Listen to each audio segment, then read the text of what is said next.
Ini menuding bahwa patung Tugu Tani ini menyimbolkan atau melambangkan komunis dan menaruh kecurigaan bahwa patung ini di nuansa janggal yang berujungkan bayonet serta pistol di pinggang kanannya ya. Insinyur Soekarno di sana gitu kan jalan-jalan ngelihat dari situ tuh Belanda tuh baru nyahok kan. Di tahun 1963 patung ini selesai dikerjakan lalu dibawalah melalui jalur laut. Kala itu patung ini dinamakan oleh Insinyur Soekarno adalah patung pahlawan. Ada kental nuansa Eropa yang bersanding dengan kearifan lokal. Halo, assalamualaikum warahmatullahi wabarakatuh. Kembali lagi bersama saya Persanggi di channel Persanggi Story. Kali ini di Tuang Cerita saya bakal ngebahas tentang patung Tugu Tani. Patung yang memiliki arti tersendiri buat saya. Secara visual patung ini menurut saya pribadi ya, patung ini itu terlihat begitu berbeda nuansa atau stylenya gitu ya. Gaya-gaya patung ini tuh berbeda dari patung-patung kebanyakan yang ada di Jakarta. Kita tahu patung kebanyakan warisan Insinyur Soekarno menggandeng seniman patung Bapak Edi Sunarso kebanyakan. Tapi banyak seniman-seniman patung yang beliau gandeng untuk menghadirkan monumen-monumen di Indonesia atau khususnya di ibu kota ya, di Jakarta. Ketika saya pertama kali melihat patung Tugu Tani ini, nuansa janggal atau nuansa kagum saya melihat bentuk proporsi patung ini tuh terasa beda memang sama patung-patung lainnya. Nah, saya di zaman SMP, impresi saya atau kesan pertama saya melihat patung ini, kok kayak beda ini patung, ideal gitu kan. Secara bentukan kan proporsinya bagus tuh, badannya atletis, dari betis, dari ujung kaki sampai ke ujung kepala. Aku hanya sedang ingin bercinta karena mungkinkah ada kamu di sini, malah jadi lagu Ahmad Dhani. Jadi bentuknya itu sangat ideal, begitu proporsional, memiliki gaya atau style berbeda dari patung-patung kebanyakan yang saya lihat kala itu. Menggugah rasa penasaran saya dan menaruh kecurigaan bahwa patung ini bukanlah patung buatan seniman dalam negeri. Ternyata usut punya usut, setelah era dibanjiri informasi, saya gali-gali lagi tentang data patung ini, ternyata benar. Kecurigaan saya di kala SMP waktu itu, betul sekali adanya patung ini buatan seniman patung asal Soviet yang sekarang ini bernama Rusia, yaitu Manizer bersaudara. Matvei Manizer dan Osip Manizer. Nah, patung ini juga sempat menghadirkan kontroversi di tanah air bagi sebagian masyarakat yang kontra terhadap patung ini, menuding bahwa patung Tugu Tani ini menyimbolkan atau melambangkan komunis. Nah, dari mana komunisnya coba? Yang dilihat dari sosok patungnya, sesosok petani yang identik dengan capingnya, namun dilengkapi dengan senjata laras panjang, berujungkan bayonet serta pistol di pinggang kanannya ya. Ditengarai nih ya, menurut sebagian mereka yang kontra, mereka anggap itu bukan mencerminkan petani tanah air. Nah, bagaimana ceritanya? Mari ke patung Tugu Tani.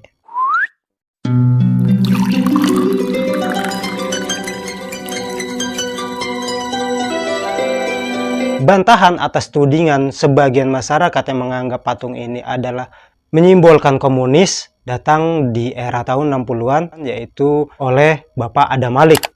Kala itu Bapak Adam Malik menjabati sebagai duta besar di Moskow ya. Patung Tugu Tani itu jauh dari muatan yang melambangkan komunisme ya.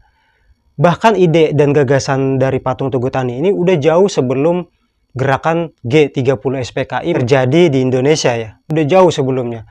Nah, usut punya usut, Bapak Adam Malik membantah tudingan lambang komunisme ini berawal dari kunjungan kenegaraan yang dilakukan Presiden Soekarno dengan mendatangi Uni Soviet kala itu di medio tahun 1959 sampai 1960-an. Insinyur Soekarno di sana gitu kan jalan-jalan ngelihat gedung-gedung megah dan melihat banyak patung-patung monumental yang berdiri megah menjulang bernuansakan Eropa yang sangat mengagumkan bagi beliau.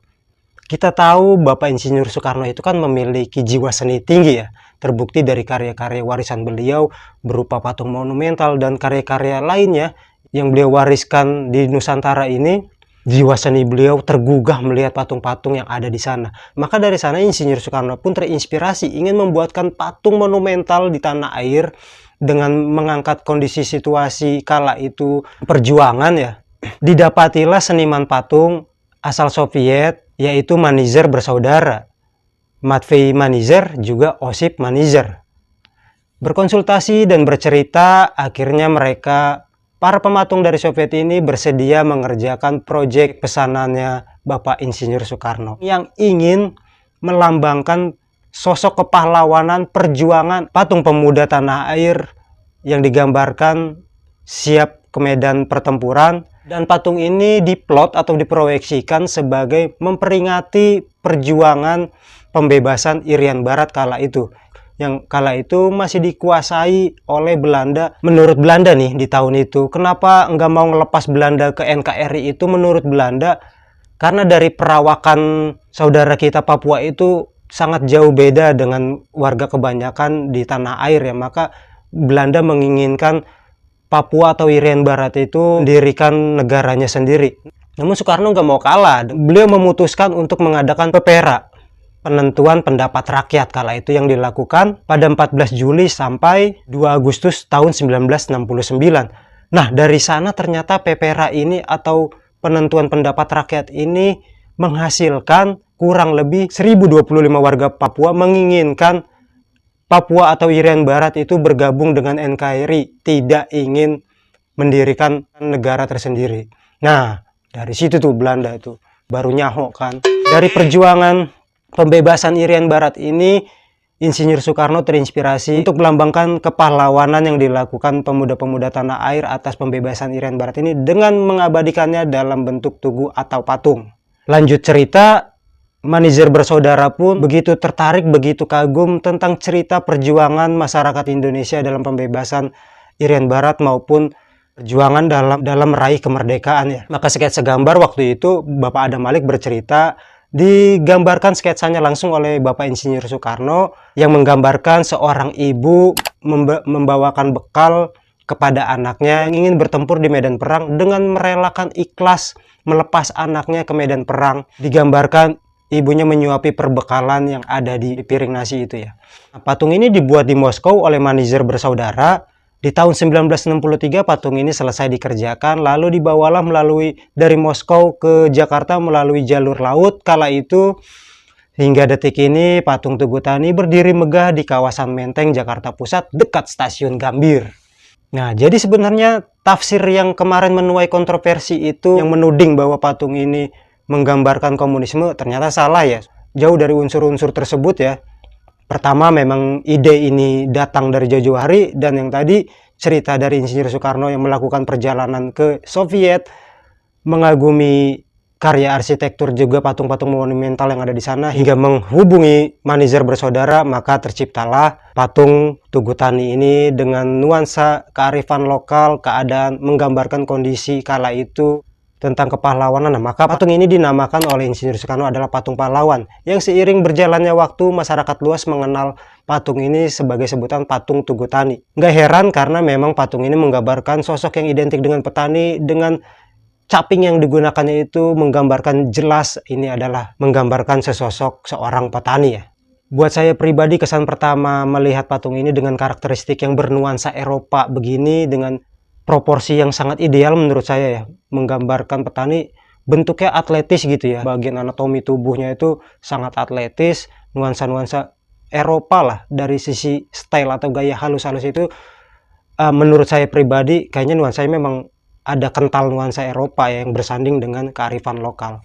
Menjadi perhatian tersendiri sih patung-patung yang ada di Jakarta ini atau di Indonesia ini ya. Terlebih saya memiliki ketertarikan khusus dengan seni patung, yang saya pun sedikit-sedikit lah bisa menguasai teknik membuat patung. Seperti dalam video saya yang satu ini, Anda bisa lihat karya-karya patung saya yang berupa patung 3 dimensi, yang sedikit banyak juga saya terinspirasi dari Insinyur Soekarno. Betapa ketertarikan saya pada patung ini, ya beliau juga menginspirasi saya. Dari kecurigaan saya di kala SMP tentang karakteristik atau nuansa Eropa yang tersemat dalam patung Tugu Tani ini ya, saya sedikit cerita tentang kisah di balik awal mula patung Tugu Taninya. Seperti itu tadi. Kita bakalan balik lagi di video-video selanjutnya di channel Prasanggi Story. Untuk sebuah apresiasi pada channel saya Prasanggi Story, kalian bisa kasih like, subscribe, komen juga share-nya. Kita bakalan balik lagi di video-video selanjutnya. Salam tuang rasa, tuang cerita.